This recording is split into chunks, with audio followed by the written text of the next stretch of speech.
Here in a colony of sea lions, we see a huge bull sea lion seeing off an intruding bull who is attempting to intrude on his harem. This pattern of aggressive behavior is typical of these documentaries.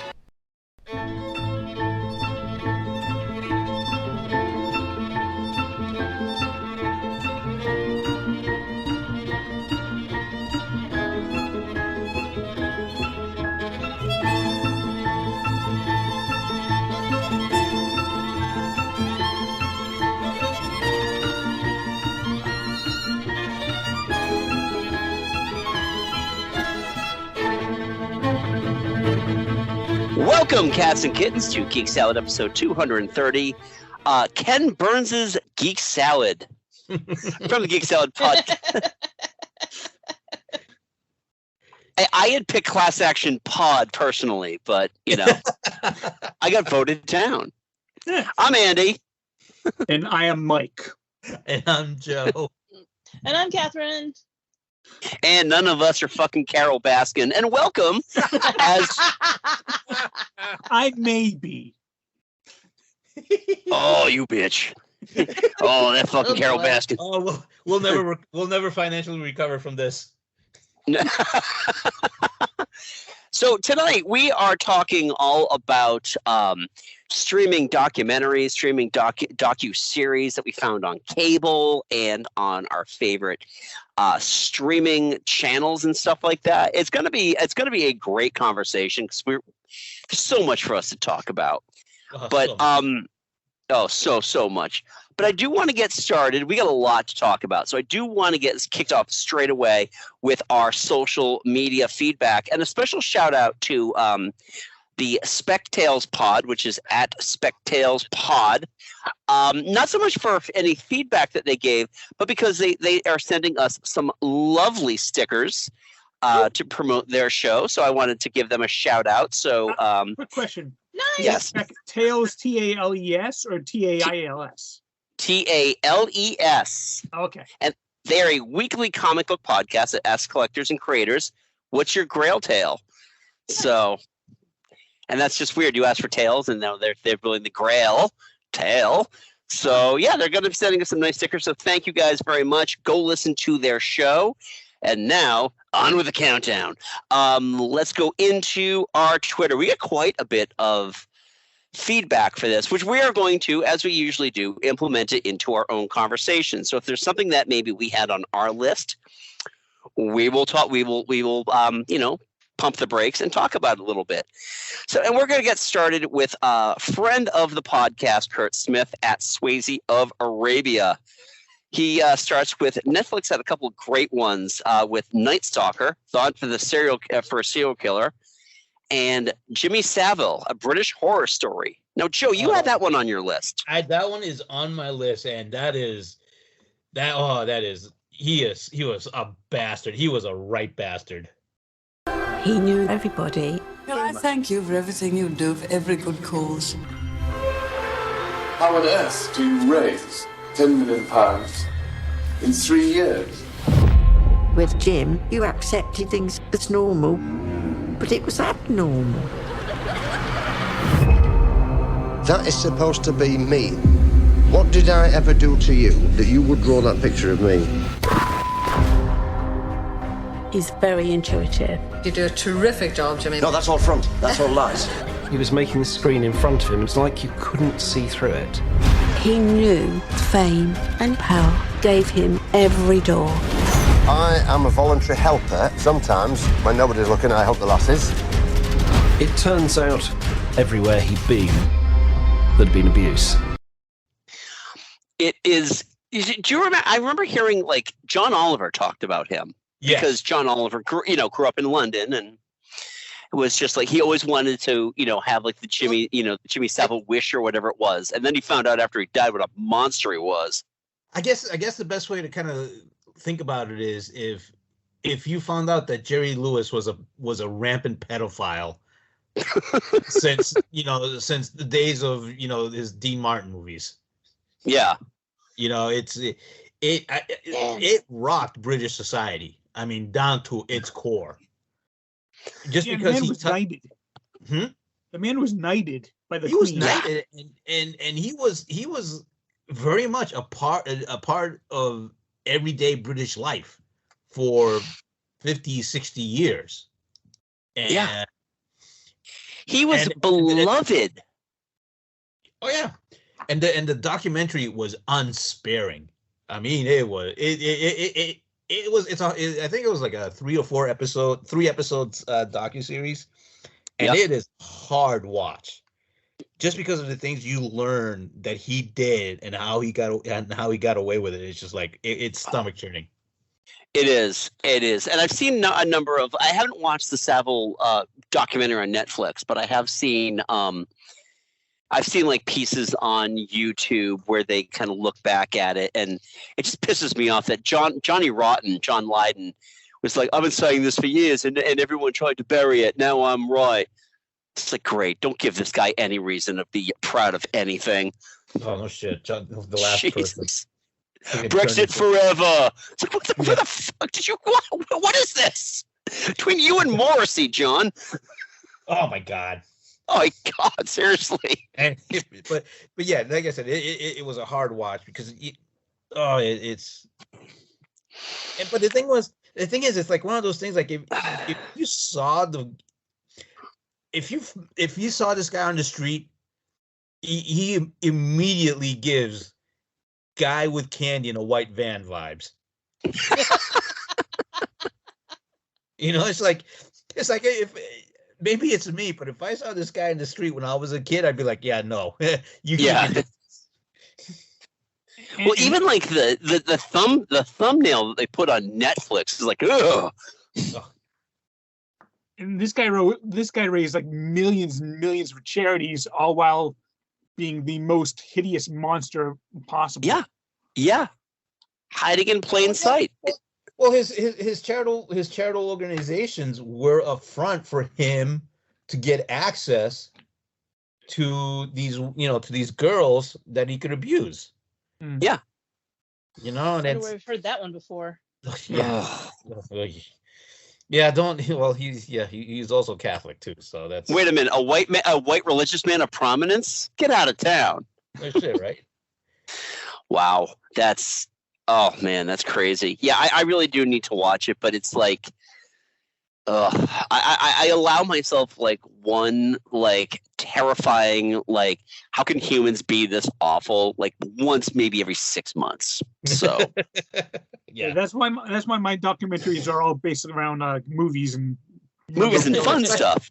Yeah, compared to my list, I was like, wow, Mike's really going light this time. Oh yeah. If you want to be sad and depressed, watch all their documentaries. If you want to be happy and light, watch my documentaries. There we go. All right, well, let's move on to some more Kurt's choices here. We'll stop again if there's something that was on our lists. So Kurt writes that Hulu has a good one called The Orange Years, the Nickelodeon story about the history of Nickelodeon, which I was not aware of. That'd be a good one. That could be fun. That could be fun. And HBO has. Yep. I'm sorry, Catherine. Go ahead. I don't remember like old Nickelodeon when it was like aimed more at teenagers and before it switched over to younger children. Oh, yeah. When it was when it was like that tween, with that like stuff like You Can't Say That on Television and yeah. Oh, I love You Can't Say That on Television. And there was like they had the Tomorrow People series, and like there were like talk shows aimed at tweens and young teens. So yeah, no, I remember that, and there were some really good stuff there. I've seen a few like YouTube things on You Can't Do That on Television, but they're like 20-minute things. They're very insular, and I mean, you can just go down the rabbit hole of the ups and downs and rise and fall and rise again of Nickelodeon. It's pretty crazy. Yeah, that one Nickelodeon had more chances than pretty much anything, and they kept pissing them away. Yeah. Well, if a good argument can be made if it wasn't for SpongeBob SquarePants, there'd probably be no Nickelodeon nowadays. Yeah. Yeah. All right. What else does Kurt have on here? He's got and HBO has some good ones. He's got the Chernobyl tapes, which I haven't watched. Anyone watched the Chernobyl tapes? No. I haven't I seen don't know that one. He continues with After Truth, disinformation and the cost of fake news, which is totally up Kurt's alley and something that I might want to watch at some point. That is totally up Kurt's alley, yeah. Yeah, the Tree of Life. Oh, yeah. Yeah. Based on his Twitter feed, he makes us all look like Alex Jones. So. What? Oh, you don't follow Kurt on Twitter. He is incredibly liberal, which is great. I love him, but it's just one of those things that's like, yeah, okay, well, I did pull the trigger. Adam Lynn's dead. So Kurt also moving on. Kurt also brings up the Tree of Life, the Pittsburgh synagogue shooting. Mike, he brings up Spielberg, which you put in your honorable mentions. Yes, I would have put that in my regular lineup, but I was going by the impression that we had to deal with stuff that was only on, or that originated on streaming.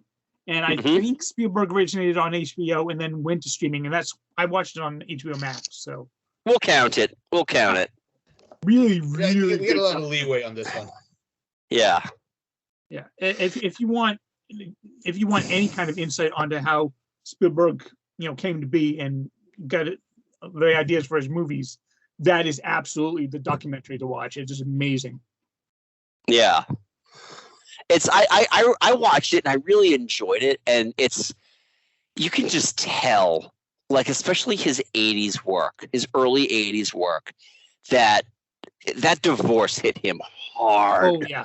Oh, yeah. God, yeah. Especially, I think no movie exemplifies that more than Close Encounters. Oh yeah. Well, between Close Encounters and E.T. Yeah. I mean, they're both like just hard child over divorce tales, but yeah. No, I thought it was really good. Who is Sally? All right. Anything else you guys want to say about Spielberg before we move on to the rest of Kurt's stuff here? Because he's got one from my list too. So. No. Nope. All right. So Kurt does mention Agents of Chaos, which is not on my list, but he does mention Woodstock '99, Peace, Love, and Rage from Netflix. Woodstock '99. It was going to be the biggest party on the planet, but that's not what any of us remember it for. What the hell happened?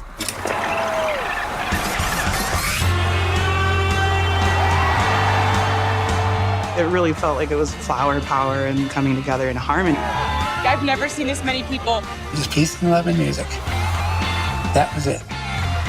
Put your hands up in the air. It felt like a crowd that could turn at any time. It was like this unleashing of all this energy.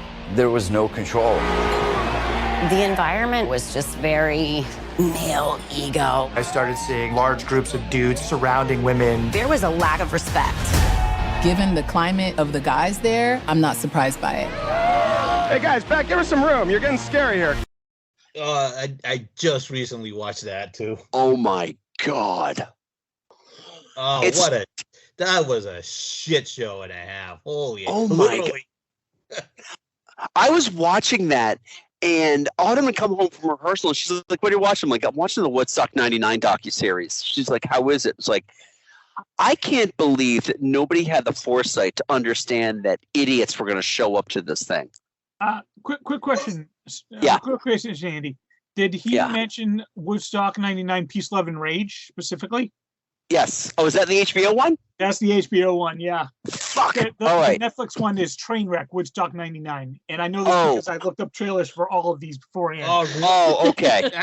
All right. I saw the one on Netflix. I haven't seen Trainwreck. Okay. And I didn't realize, Mike, honestly, until you brought it up tonight when you were asking me which one I was talking about, I had no idea there was an HBO one. So now I got to go watch that. But while we're on the subject of Trainwreck, the Woodstock '99 story, oh my God, it's just it's like you compare it to the '69 Woodstock, and it's like it's 3 days of peace, love, and understanding, man. And then you bring in Korn and Limp Bizkit and all these other like new metal bands. And the funniest thing is, And Joe, I don't know if you concur with this. Korn was like the best behaved people of the bunch. The one band that you would not well, I mean, Fred Durst was an asshole to begin with. He's always been an asshole, but oh my God. I would have figured Korn would have been the problem children. Yeah, well, not even that. The audience was still like in a good mood. Yeah.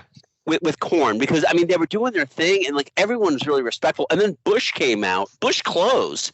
And it was like everyone was respectful and nobody like, you know, tore shit down already because, you know, Korn should have closed or whatever. But then in the afternoon when Fred Durst shows up looking like a paper boy, and it's just oh my God. But I mean, when you look back on it, you think about it. What a shit way! It's almost like the most appropriate shit way to end the '90s. Yeah, was with Woodstock. Literally. You know, you overcharged for water. They took water away from people so they could charge them for water.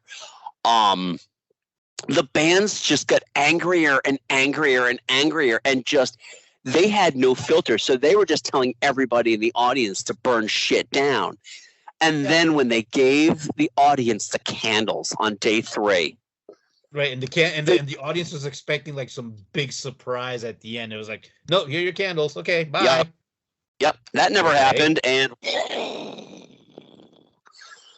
oh my God, oh, there was lots of fire, and it was I mean, just the piss poor planning of the entire thing, Like you have like a Saturday night, you have this rager of a concert, and then you're gonna have all these drunk high 20, mid 20-year-olds go to a rave in a hangar. Yeah. At 2:00 in the morning. And now they're like dropping Molly and just and then hard to believe that there was going to be assault of both a physical and sexual sort. Assault. Oh yeah, no. In there, all the lawsuits. Oh my God, it was just like security. Yeah, all the security. I mean, there were kids. There were kids there to meet their bands, and the thing that they were saying too is, you saw how the kids were living in squalor for these 3 days. Meanwhile, like the acts are just, hey, we've got this army base here that we're gonna put them up in with like 5-star accommodations and everything. But by the way, don't drink any of the water. There's shit in it. Oh my God! But you're right. Don't take a shower in the shit water. Yeah. But you're right. It was a perfect way to encapsulate and close out the 90s. It was just such a fucking way to go out. And you know what the sick thing is, though? Is that I was in a place in my life where I probably could have gone. And, thank God I didn't. But yeah, you know what? Because you and I were kind of in similar places in our life at that time. And it would have been like something just to like get away from life. Yes, exactly. I had just gotten out of a relationship and I was just like, oh boy, I need to, man, what am I going to do? I'll go to Woodstock. I'll get myself a ticket. I'll meet people at Woodstock. I would have turned into like the world's biggest asshole conservative after that. I would have been a douche. Oh my God. I would be the worst human being on the face of the planet. All right, so let's move on. We got a few more here. I don't know, Joe. Do you have anything else to say about? I don't really want to explore. No, oh God. Oh, God no. Yeah, the alternate universe where Joe and Andy went to Woodstock '99. Man, fucking Kid Rock was fucking awesome, man. I hope he runs for president one day. God. The man's an artist. He's a poet. He's a poet. Don't forget, guys, this is Kid Rock at the beginning of his career. This was the ba to the ba, the bang to bang biggie. The best thing is they opened the concert with James Brown.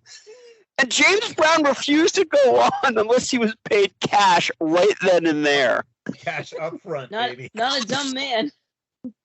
Oh my God. It was hilarious. Can you imagine what would have happened had they not paid him and he refused to go on? It would have been over 2 days too early. Man, James Brown was supposed to be here. Tear this shit down. All right, so let's move on. So we've got comic book couples counseling at CBCC Podcast, and they talk about would highly recommend The Invisible Pilot on HBO. I've heard of it, but I'm not familiar with that one. So if you're curious, go check it out on HBO. I And if you're looking seen that one. Okay, what's The Invisible Pilot? Haven't seen it.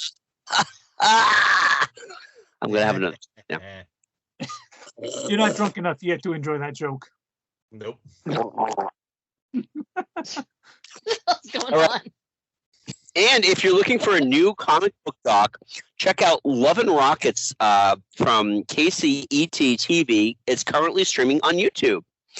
I've never read Love and Rockets, but I understand that for independent comic books, it's like the high watermark of independent comic books. I haven't heard of that one. So now we've got Middlecore Nerds at Middlecore Nerds, who brings up Wrexham, which is on FX. That was a pretty great time. Geek Freaks at Geek Freak Pod loved it. So Wrexham is on FX, and essentially it's Ryan Reynolds and Doug. Is it Doug McElhenney? Yes. It's Always Sunny in Philadelphia. Rob McElhenney. McElhenney, thank you.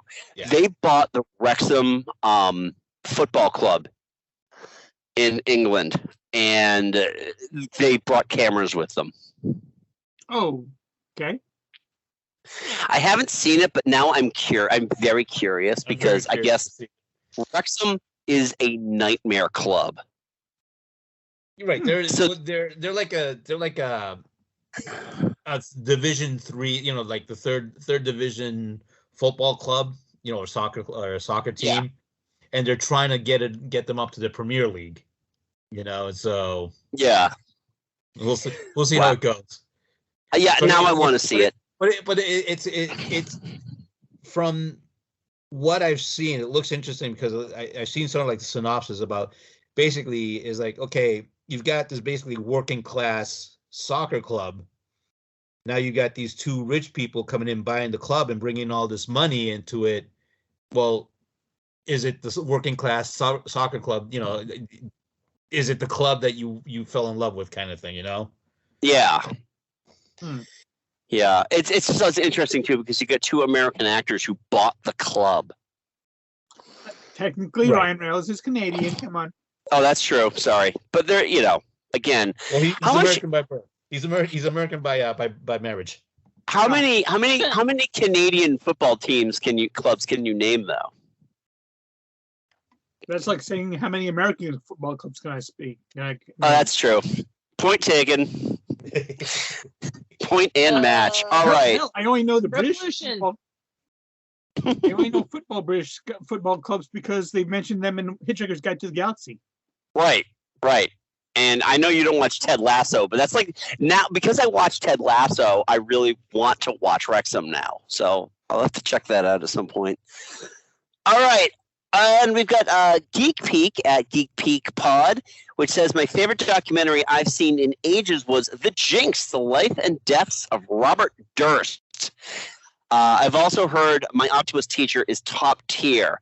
Now, I didn't watch The Jinx, so I'm not – I know who Robert Durst is, and I know how awful he is. I also know that Judge Jeanine Pirro was the one who let him off. No way. So – yeah, her honorable box of wine let him off. So, Jesus. But I've heard it's good, but it's like one of those things where you're leading up to the gotcha moment when I guess he admitted to the murders and didn't realize that he had his body mic still on for the documentary. He was taking a piss. Yeah. You guys are listing a whole bunch of names that I have no idea who they are. Okay, well, what was Robert Durst anyway? Was he just like some weird rich dude? Yeah. Okay. He's a weird, eccentric rich dude. Sort of like one of the DuPonts. Okay. Oh, Jesus. Yeah, he literally thought he could get away with murder because he was rich. Oh. Yeah, that's and never happened before. His Wikipedia entry says, Robert Allen Durst was an American real estate heir and a suspected serial killer. Yeah. And the thing is, they had enough to arrest him. They took him to trial, and the judge didn't feel like there was enough evidence and let him off. And then he went to go kill again. Oh, charming. That's never happened. Yeah, exactly. Now she's a paid pundit who just does nothing but scream, probably while inebriated. I'm willing to put money on that she is. But anyway, all right. So now that's it for the Twitter feedback. So thank you very much. We actually have something from Chris from Chris's Cultural Corner. KKK, that's not good. Chris! For the first time in forever. So Chris writes, "Hey, Andy, I want to put in my favorite docuseries for the next Geek Salad. The ones I like were the Made Us series on Netflix, both the toys that made us and the movies that made us. Also, Making a Murderer, which is not part of the Made Us series, was great." And that was from Chris. The murderers that made us. The murderers that made us. Murderers that made us. That's not. Let me tell you a little story about John Wayne Gacy. Oh, God. I have watched, around Halloween, I watch so many things on YouTube. It's like, listen, if I see anybody dressed as Jeffrey Dahmer for Halloween, you are getting a punch directly to your balls. What is wrong with you? But getting back to Chris's picks here, the Made Us series, both toys and movies. Has anybody watched any of those? I've watched the toys one, which was wicked. Actually, I've watched both.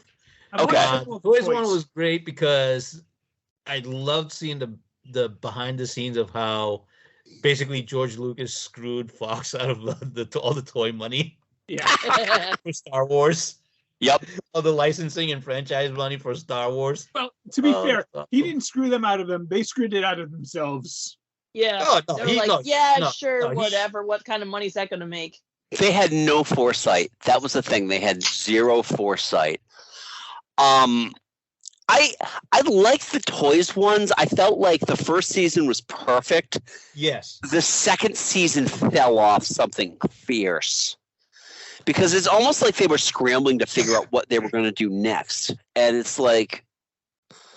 But the movie... I haven't watched the movie one, and maybe it's most likely me. Feel free to agree and just say, Andy, it's you.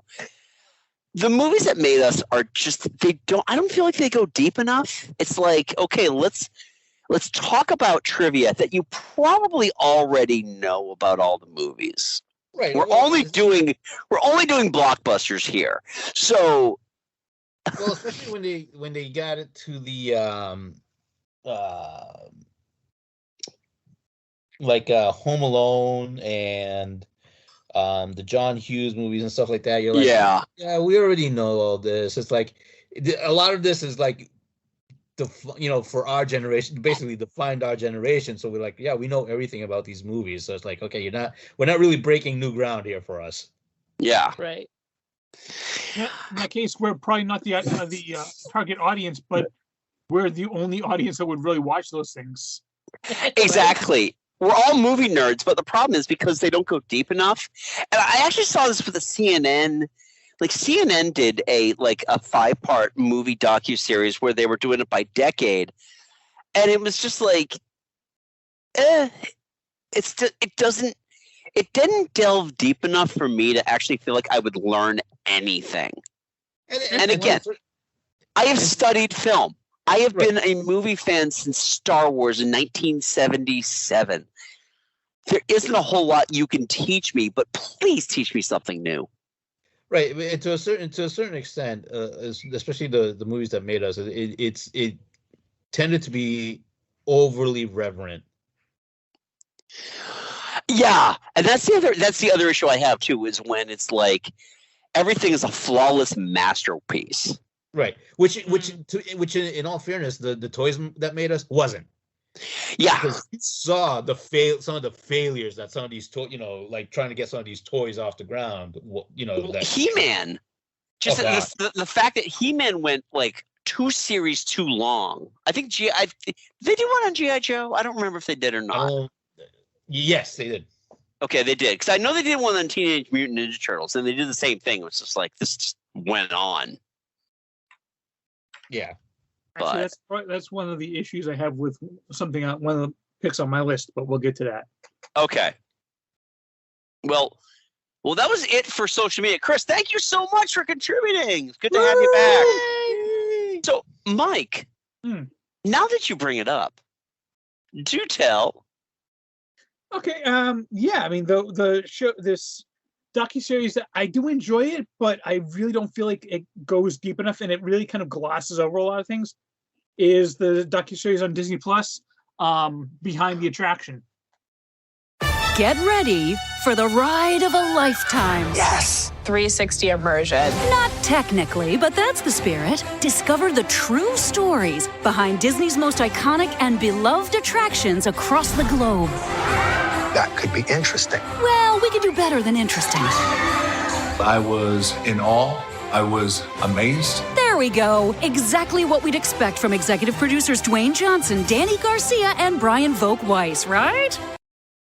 Yes. It gives a lot of good information, but it's a little bit too clean, a little bit too produced, and like they gloss over a lot of more darker elements. Like for me, the episode that really kind of kicked it was the episode about the Disneyland Hotel, and they make it. Oh, don't worry. The guy who made it, off the top of my head, I can't remember his name, but he's like, he willed it to the Disney Corporation. Like, no, Michael Eisner screwed him out of that big time. Yeah.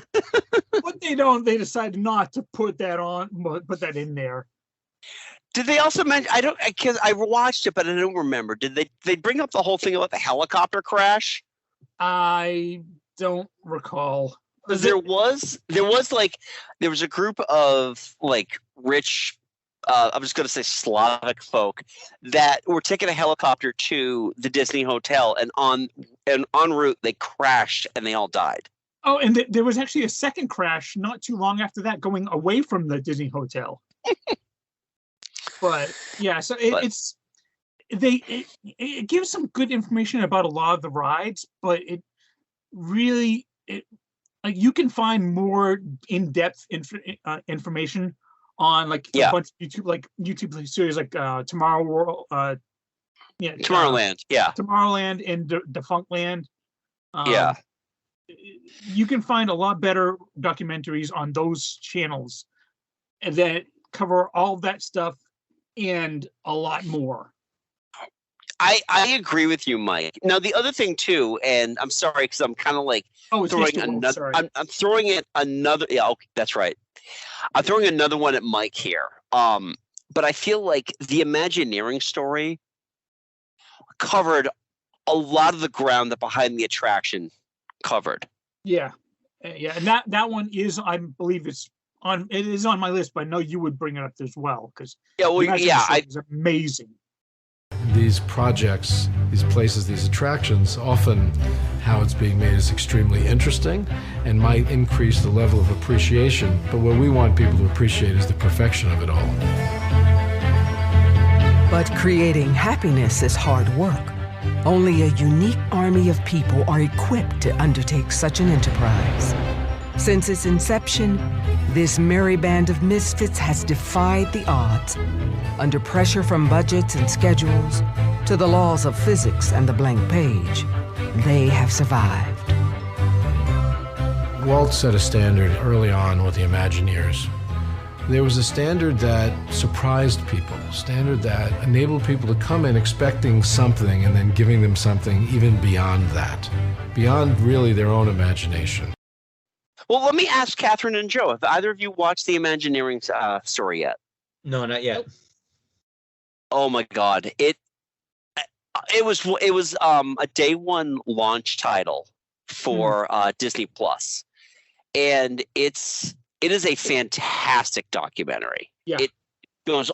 I think it delves better into the history of the parks and the rides, but it does give a lot more of the warts and all approach that they had to take and the compromises that they had to take, unlike Behind the Attraction, which is really a cleaner, more sanitized version. They talk about the obstacles that they face, the financial obstacles, just the logistics. Oh yeah, I mean, like in the second episode after Walt dies, they talk about like how they were just struggling to find a direction, and then like the fourth episode, they talk about after Frank Wells died, Michael Eisner just started cutting costs like crazy, and nobody knew what to do.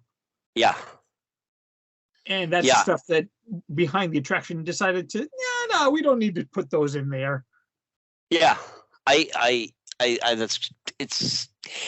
is a far better documentary. It's what is it, 5 or 6? 6 episodes. 6 episodes. I would recommend this one over Behind the Attraction for the both of you. I think that especially for anybody who has any love of the parks, it really is. It's nostalgic, but not in a subservient way of being nostalgic. And it is really it's informative, but it also has human moments, like Bob Gurr, his first trip to inside the Matterhorn for probably like 50 years. Yeah. And I got a little choked up because like it's just seeing his remembrances flooding back. It was amazing. Yeah. And also the whole thing with was it Dorothy Davis? Alice Davis, I think. Alice Davis, who died like last week. Yeah. And that she did like all the handmade dresses for all the or the outfits rather, for all of the animatronic characters in It's a Small World. Yeah, it's a Small World, Pirates of the Caribbean. Yeah. It's just the amount of just imagining that she had to do just with the costuming was amazing. Yeah.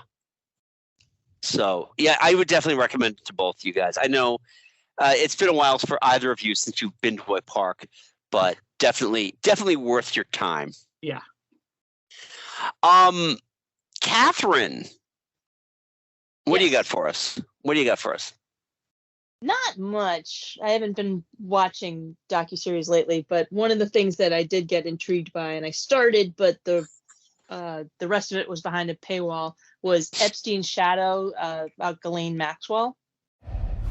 Jeffrey Epstein had an international sex trafficking scheme. Ghislaine Maxwell, this moneyed social girl. She was the one who would satisfy his every whim. Ghislaine Maxwell's charged with enticement of minors, sex trafficking of children, and perjury. Epstein's girlfriend Ghislaine Maxwell helped connect him to the wealthy and famous.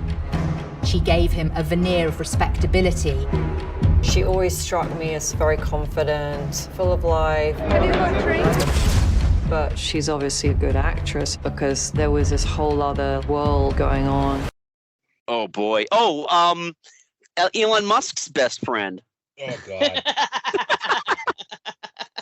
Just so you're aware that there are pictures of him and Ghislaine Maxwell, and we are at Geek Salad Radio on Twitter. So, yep, that one's on Peacock, I believe. Yeah, that's why it's behind a paywall. Then you get one. You get one. It's like a drug dealer. Their first hit is free. Yeah, I can't even remember which service that was on, but it was interesting, and that's how I know how to pronounce Ghislaine. Oh yeah, it's not Ghislaine. It's not just right now. I've been pronouncing it Ghislaine like an idiot. Okay, so you've been pronouncing all the letters in it like you're, reading a language that's not English. So tell us a little bit about the Ghislaine Maxwell story. Yeah, so it was the starting with the early years and her getting roped in, and it was just clear that she had like the worst daddy issues.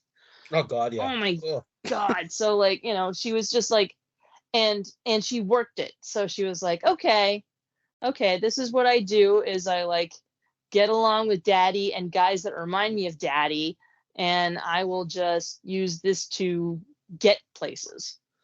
Oh God. Yeah.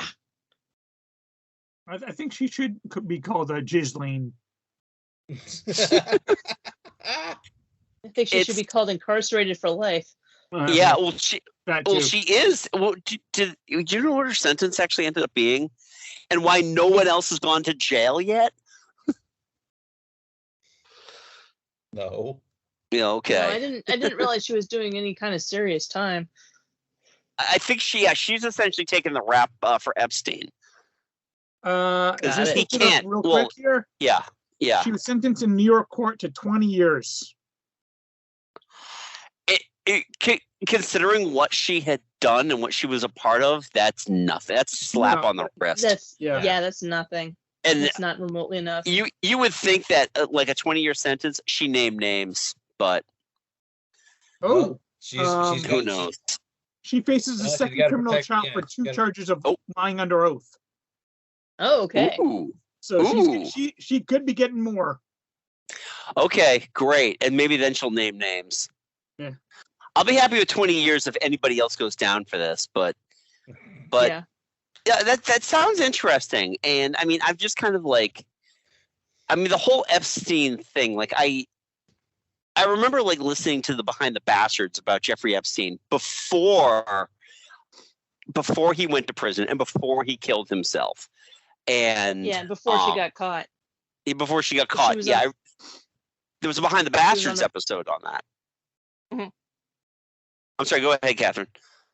Well, she was on the run for a while before she got caught. Yeah. But that's, if it's on Peacock, I can watch the first part. I don't know how sickened I'll be after that, but.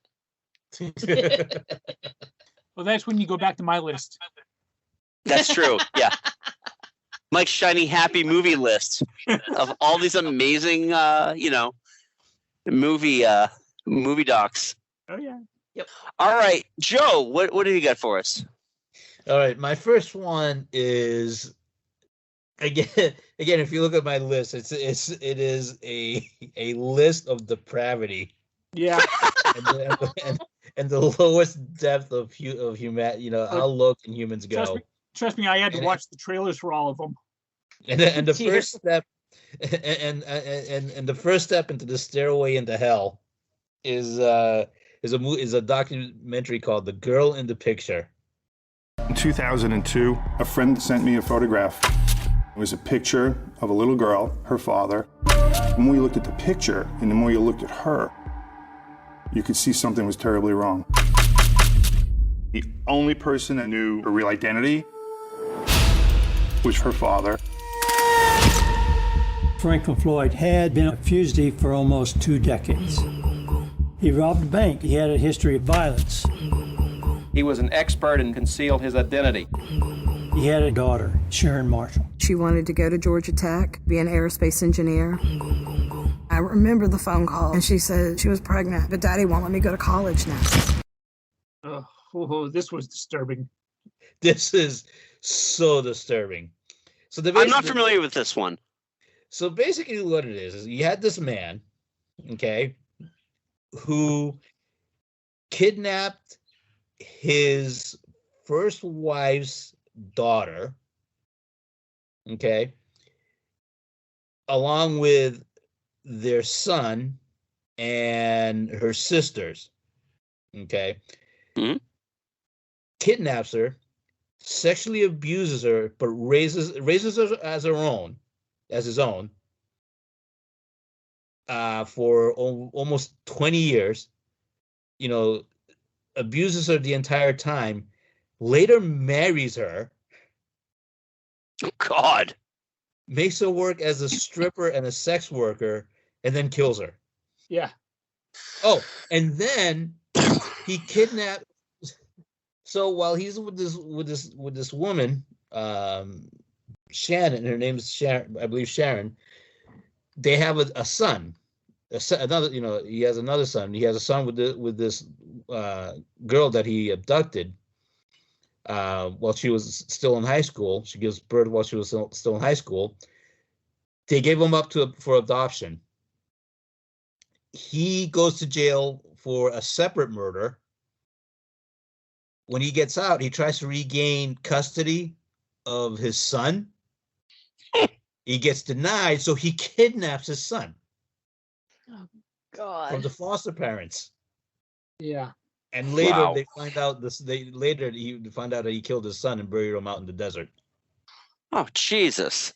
Oh God, it was awful. I mean, I had to drink myself to sleep after watching that. Well, if you want to make, if you want to have any hope ray of sunshine in this one, he's currently sitting on death row. Oh yeah, he's gonna fry. He's certainly gonna Well, fry. what state's he in? Oh, was it's out Nevada or something? Oklahoma. Okay. Because that's where all the murder. Yeah, that's where all the murders happened. Was Oklahoma. Okay. Seems that way. Wow. Well, at least he's in a state that's hot to trot when it comes to killing prisoners. So. Yeah, I mean, I'm generally against capital punishment, but yeah, I'm not shed a tear. This guy is something special. Oh yeah. No, this is we would categorize this as righteous justice. And again, it's one of those things. There's one thing that I pick up from watching these documentaries is there are certain people that have certain looks, and certain sociopaths and psychopaths have certain looks, and this guy is one of those. Oh God! This guy, his defense attorneys wanted to put him, get him off on that he was incompetent, and he fought against that, and the judge agreed with him. So the judge sentenced him to death instead. Oof! God. Yeah. Wow. There are not enough CBD gummies to calm me down after watching this. Oh man. Wow. All right. Well, I'll lighten the mood a little bit because for the most part, most of my stuff are scams. They're just like high level scams that only scam the worst of people. And you know what? They're the kind of scams that you're glad that the people who fell for them, because they're like the worst of they're like the worst human. They're NFT bros, is basically what it is. And that brings me to my You always want to see an NFT or a crypto bro go down in flames. That brings me to my first pick, and that's Fire Festival on Netflix. All these models, like in the Bahamas. The most insane festival the world has ever seen. Island getaway turned disaster. It became very barbaric. Right now, we are the fucking laughing stock of everything. Just wait until you see what you're getting yourselves into. American rapper Ja Rule is in the Bahamas with his business partner, Billy McFarland. Is an amazing entrepreneur. He can convince anyone of pretty much anything. They just bought an island. Pablo Escobar's island. Oh my gosh. Ding! We're gonna throw a festival, yeah. Within 48 hours, they sold out. These guys are either completely full of shit or they're the smartest guys in the room. Oh my God. Between the people involved in the scam and the people who were victim to the scam, I felt bad for almost nobody. Yeah. I know. I mean, it's just one of those things where, I'm sure we're all familiar with Fire Festival and that it was supposed to be like this amazing 3-day weekend extravaganza that Ja Rule was putting on to promote the Fire app, which was this app which was a high-level booking app that you could book high-level talent for your organization. And they were going to promote it with this huge concert.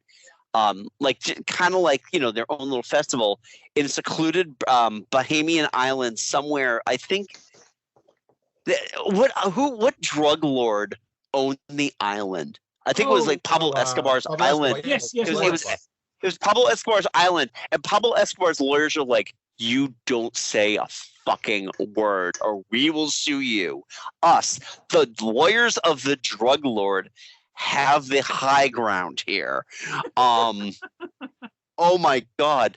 But the guy in charge, the guy who actually came up with this, like, Ja Rule is his own separate piece of garbage. But the guy who set this whole thing up was, he was just a little too early for crypto, because like his big thing was, it was this credit card that he put out that were exclusively for privileged rich kids. Right. And influencers. Yeah. Right. And influencers. It was a card where they could, they could earn points for spending and get like exclusive deals on concert tickets and all this stuff. And none of it ever came to fruition. The guy was already scamming people on this.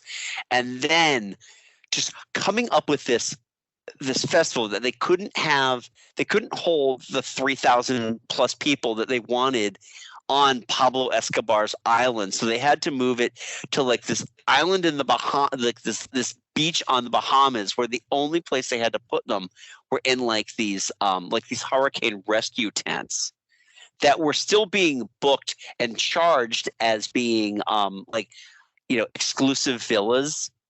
They were literally FEMA tents. Well, they were expecting a whole kind of glamping experience. And, oh yeah. And gourmet food, and basically, pretentious Instagram influencer bullshit. Yep, exactly. Every person who is on their way to this thing is literally on selfie mode on their phone, like streaming it to all of their followers, and it's just like there's only so many duck faces. Exist. Yeah, exactly. They exist in a constant state of duck face. And it's the funny thing is too is that, like, Joe, you're talking about the food. They fired the caterer like a week beforehand, and they couldn't find anybody. No, is they didn't pay the caterer. Oh, that's right. That's right. So the caterer wasn't there to provide food for them. They had no time to get another caterer because they were already super over budget for this thing. So everybody ended up with like bologna on bread as like the one meal in this 36 hour experience before they finally had to pull stakes and cancel. It was crazy, and it was almost like I felt almost bad to see these people cry, almost. But the one thing that was crazy about it too, and this is where I kind of felt like bad for some people. Some people were like, this is like, I'm going away. This is my birthday present to myself, and I'm really looking forward to it. And I keep getting these phone calls from Fire Festival telling me I need to put more money on my exclusive RF Fire Festival band. So, Mike, you know how the whole Fast Pass works, like yeah. So you get your Magic Band at Disney and you tie it to a credit card. Whatever your purchases are, they just come off the credit card. With this one, you had to preload. So they were counting on people to put more than the money that they would need and essentially have to spend it all there because it was already on the card. They'd already been charged for it, even though they got nothing out of it. And the lawsuits that came after this. And this guy's doing like 2 years in jail for it. And it's still like, it doesn't feel like it's enough. And all I can think of is every time I think about this guy, I just look at him like smoking those enormous like phallic cigars that most crypto bros now smoke when they just feel like, they get to celebrate. And God, it was not a good scene. Yeah, but the people that got scammed, I kind of like, one of our favorites is I don't care. Yeah. Right. It's like these are people that needed a slap of reality up the face. Right. It's like you this guy's a bad guy, but the people he's scamming are just as bad, if not worse. You're like, it's a balance. They're partly mad they didn't come up with it. It's balance as things should be. Thanks, Thanos. It's just it's one of those things that they should have known better. They really should have known better. Anybody with a brain would have known better. But you were there for clout. Right. Well, the thing is, a lot of these, like you said, they're they're just not just influencers too. They're privileged, rich white kids who probably never had to work a day in their life. Yep. And just expect that everything's going to be handed to them. Yeah, they're like it couldn't have happened to a nicer bunch of people. Yeah. And I love too the bands. Katherine, nicer bunch of assholes. Come on. Yeah. I love too that all the bands. I love the scene of the 18, the trailer of an 18-wheeler pulling up and then throwing the bags out the bag. In the middle of the night. Like the best. Like these $5,000 Gucci, luggage sets being thrown out the back of an 18-wheeler. I'm like, yes, God damn it! And not only that, they got looted. Oh God, yeah. Like other people in that group. It turned into. Oh my God! It turned into a rich white person's version of Lord of the Flies. Oh, it was hilarious. It really, yeah, that's the best way to put it. It really was. I love the fact too that all the bands canceled and they're all like, "Don't you dare say we're showing up to this thing."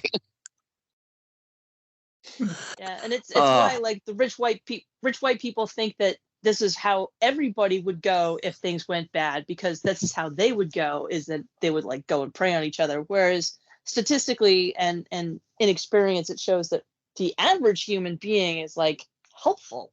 Very cooperative. Yeah. They tend to help each other out. Yep. Yeah.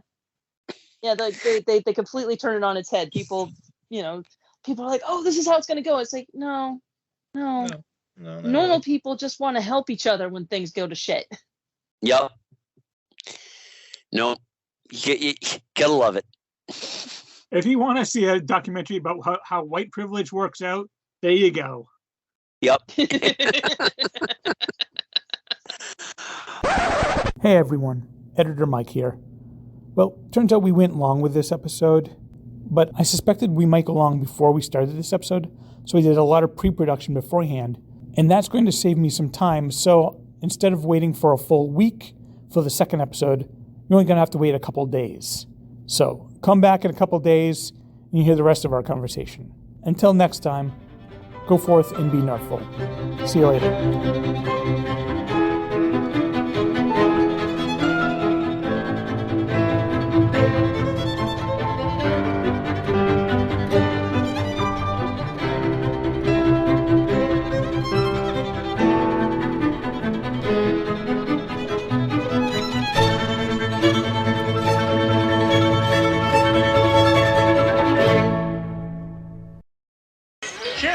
This here pantomime goose, engaged in a life or death struggle, this Terence Retigan. The enraged goose fires! Poor Terence. Another victim of this silly film.